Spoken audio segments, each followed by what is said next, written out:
ఇప్పుడే జీ5 app download చేయండి. చూడండి మీ ఫేవరెట్ టీవీ షోస్ ఎప్పుడైనా ఎక్కడైనా. ఇప్పటికైనా ఫ్రీ అయ్యావు కదా నువ్వు, అదే నాకు చాలు. రామ్ రాకముందు అసలు నాకు ఎంత బాధ అనిపించిందో. పోనీలేండి మావయ్య, 2 పనుల్లోనూ నాకు బాధ లేదు. ఆఫీస్ పని అయితే ఏంటి, దేశా ఇల్లు అంటే మన ఇంట్లో పని మనం చేసుకోవటంలో ఇబ్బంది ఏమీ లేదు. 2 పనుల్లోనూ నాకు సంతోషమే. మావయ్య, టీ బాగుందా? చక్కెర సరిపోయిందా?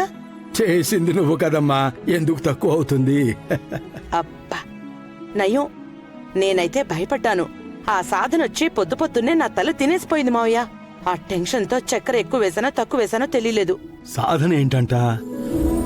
తను అప్పుని తినడానికి పిలవడానికి వెళ్ళింది. వాడెక్కడా కనిపించలేదు. తను మలేషియాకి వెళ్లిపోయాడని గొడవ చేసింది మావయ్య. కాదు మావయ్య, మలేషియాకి నేను అంత సులభంగా ఎలా పంపేస్తాను? నేను వెళ్ళనిచ్చినా మీరు ఊరుకుంటారా? అస్సలు వదలను. నేను అసలు వదలను చూడు. కదా మరి.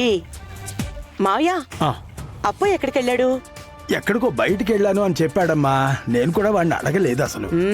అవునవును, చెప్పి వెళ్ళేటట్టుండుంటే మనం అడిగేదానికి ముందే వాడే చెప్పేవాడు కదా మావయ్య.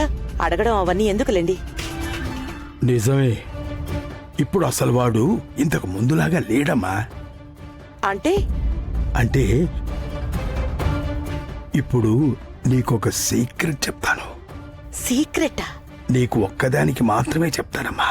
నువ్వు ఇప్పుడు వాడికి అమ్మాయిని వెతకడానికి చాలా కష్టపడుతున్నావు కదా, ఆ పని నుంచి కూడా నీకు విముక్తినిచ్చేశాడు. అర్థం అవ్వలేదు మావయ్య. ఆ రోజు హోటల్లో లంచ్ పూర్తి చేసుకుని ఇంటికి వచ్చాం కదా, ఆ రోజే చెప్పాలనుకున్నాను.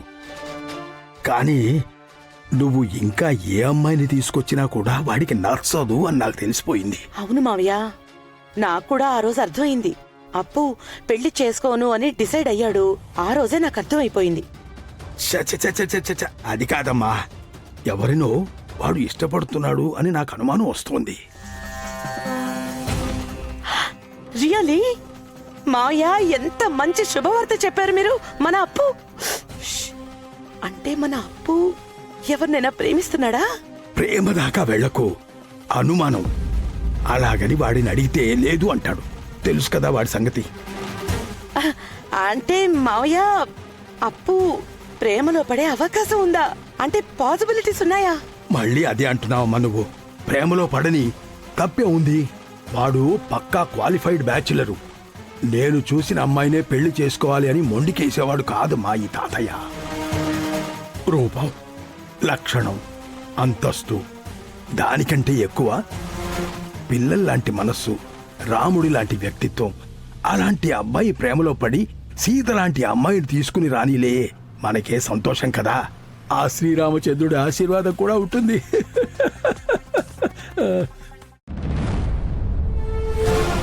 రామా, మలేషియాకి తొందరగా బయలుదేరతావనుకుంటే అమ్మాయిని వెతుక్కున్నావా?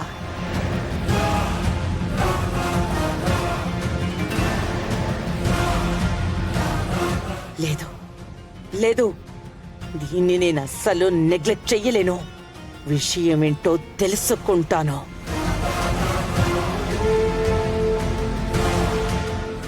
జీ5 యాప్ డౌన్లోడ్ చేసి అన్ని ఎపిసోడ్స్ పూర్తి ఉచితంగా చూడండి.